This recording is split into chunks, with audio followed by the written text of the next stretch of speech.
ভাই রে ভাই, হাইটটা দেখ। হাইট মানে মোটামুটি 120-30 ফুট তো হবেই।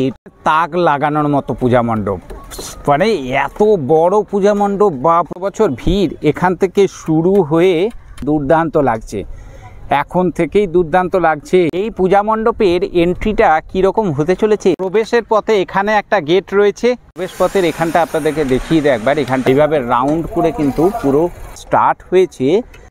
এটা পুরো কমপ্লিট হওয়ার পরে মারাত্মক লাগবে, কিন্তু একদম এত সুন্দর লাগছে এখন থেকে। দেখো সামনে এখান থেকে 200 মিটার এগিয়ে গেলেই শঙ্করপুর মোড়, এখান থেকে শুরু হয়ে গেছে পূজা মণ্ডপের শঙ্করপুর। গত বছরে স্বামীনারায়ণ টেম্পল করে তাক লাগিয়ে দিয়েছিল গোটা পশ্চিমবঙ্গের মানুষকে তথা দুর্গাপুরের মানুষকে। হ্যাঁ, আমি আজকে রয়েছি দুর্গাপুরের শঙ্করপুর সার্বজনীন দুর্গা পূজা মণ্ডপের একদম সামনে। আজকে চলুন দুর্গাপুরের শঙ্করপুরে এই পূজা মণ্ডপ প্রস্তুতির A to Z আপনাদের সামনে তুলে ধরব। এই বছরের থিম অনেকেই জেনে গিয়েছেন, দীঘার জগন্নাথ মন্দির। দেখতে পাচ্ছেন কি সুবিশাল পরিসর জুড়ে কিন্তু এই পূজা মণ্ডপ প্রস্তুতির কাজ চলছে। কতটা কাজ হয়েছে, কবে উদ্বোধন হতে চলেছে, কি চমক থাকছে, A to Z থাকছে আজকের পর্বে। ভিডিওটি স্কিপ করবেন না, অবশ্যই শেষ পর্যন্ত দেখতে থাকবে। চ্যানেলে নতুন হয়ে থাকলে চ্যানেলটাকে সাবস্ক্রাইব করে পাশে থাকা নোটিফিকেশন বেল আইকনটি প্রেস করে দিয়ে আমাকে আশীর্বাদ জানাতে ভুলবে না। তো চলো পর্বটা আর বেশি দেরি না করে এখান থেকেই শুরু করা যায়। সামনে এখান থেকে 200 মিটার এগিয়ে গেলেই শঙ্করপুর মোড়, সেখান থেকে এইদিকে ডান দিকে যদি ঘুরে যান আপনারা, এই হলো শঙ্করপুর পূজা মণ্ডপের এন্ট্রান্স গেট, একদম সামনেই। এখানটাতে ঢুকেই প্রথমে এখানটাতে রয়েছে মেন যে প্রবেশদ্বার গেট এটা। আর এই হলো শঙ্করপুর সার্বজনীনের পুরো এরিয়াটা আপনাদের দেখায়, পুরো মাঠটা। এই সাইডগুলোতে এইগুলোতে মেলা বসে, এই জায়গাটাতে এখানটাতে। আর এই পুরো মাঠ, আর সামনে আপনারা একদম দেখতে পাচ্ছেন দীঘার জগন্নাথ মন্দির। এই যে বিশাল আয়তন জুড়ে, যেহেতু মণ্ডপের কাজটা যদি আপনাদেরকে ডিটেলস কাজটা যদি দেখায় তাহলে দেখব প্রথমে বাঁশ দিয়ে স্ট্রাকচার কিন্তু রেডি করা হয়েছিল। তারপরে যেটা দেখতে পাচ্ছি বাটামের স্ট্রাকচার, এখানটাতে পুরো মণ্ডপের বাইরে কিন্তু ডেকোরেশনে বাটাম কিন্তু লাগানো হয়ে গেছে। পুরো মণ্ডপটায় বাটামের কাজ পুরোটাই কমপ্লিট হয়ে গেছে।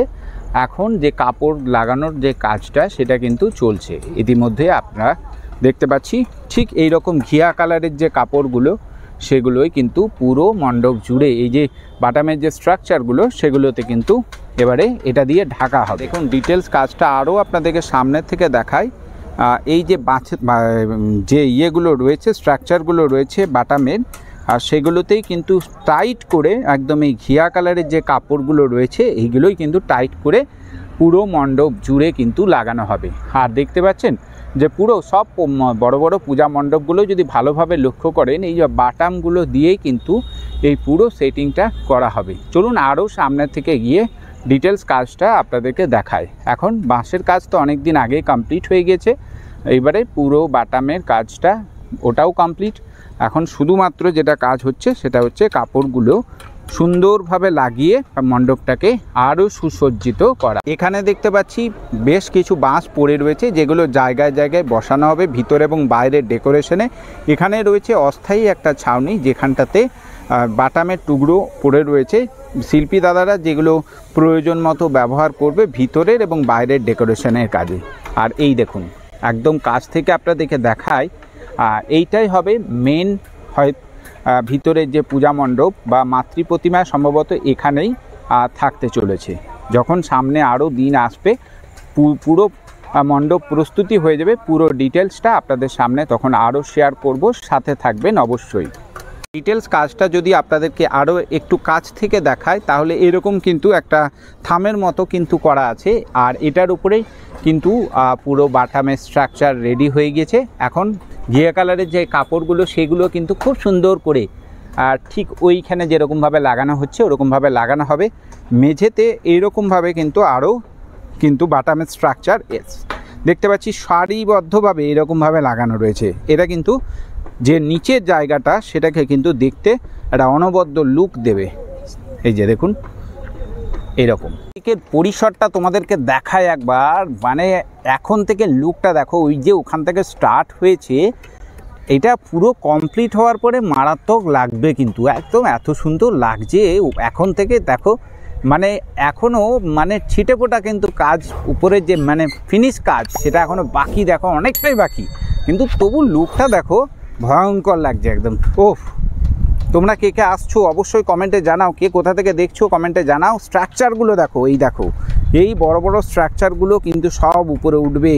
আউটার যে ডেকোরেশন রয়েছে পুরো কমপ্লিট হবে, ঘিয়া কালারের যে কাপড়গুলো রয়েছে, হ্যাঁ এই দেখো পুরো চারিদিকে কিন্তু এই স্ট্রাকচার প্যান্ডেলের মানে মারাত্মক একদম কাজ চলছে। ওই দিকটা থার্মোকলের কাজ চলছে, ওই পাশটা পুরো দেখো সারি সারি পুরো থার্মোকল রাখা আছে, ওগুলো সব ইনার ডেকোরেশনে কাজে লাগবে।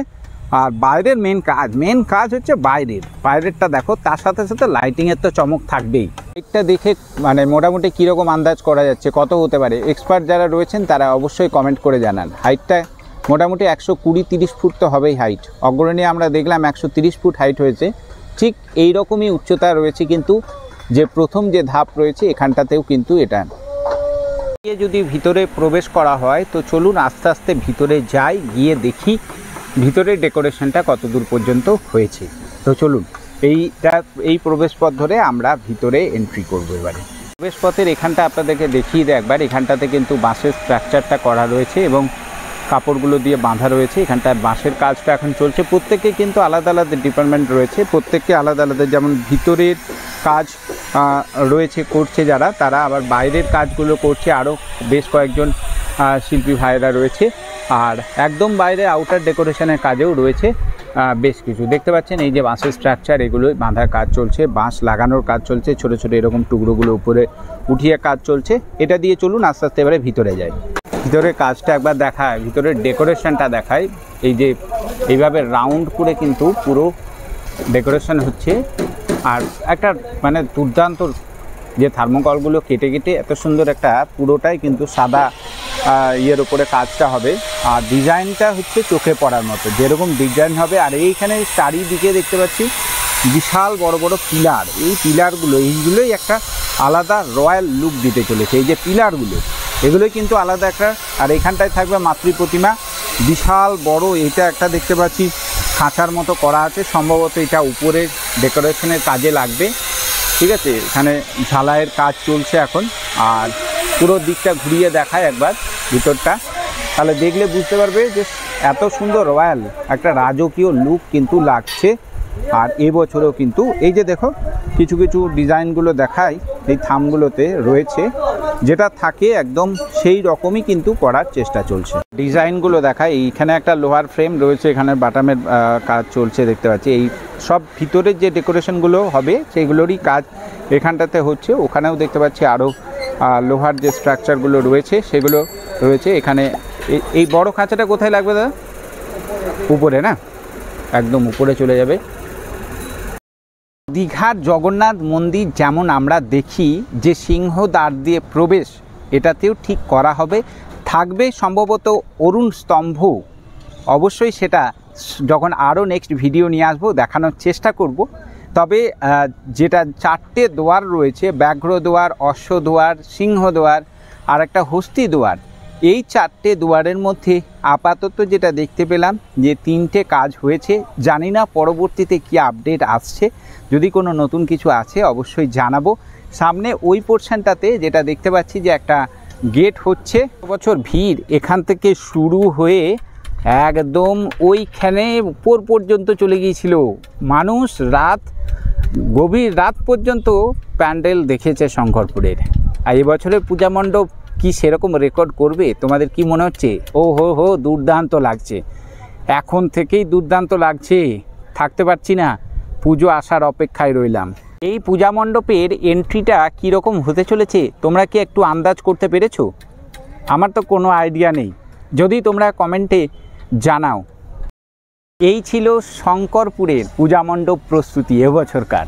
আবার খুব শীঘ্রই আরও একবার আসবো শঙ্করপুরে, তখনকার আপডেট নিয়ে হাজির হব। আজকের পর্বটা এখানেই শেষ করলাম। চ্যানেলে নতুন হয়ে থাকলে চ্যানেলটাকে সাবস্ক্রাইব করে পাশে থাকা নোটিফিকেশান বেল আইকনটি প্রেস করে দিও, না হলে পরের ভিডিওতে আমি আবার হারিয়ে যাব। তো চলো দেখা হচ্ছে পরের কোনো একটা পূজা মণ্ডপ প্রস্তুতি নিয়ে, খুব শীঘ্রই হাজির হচ্ছি।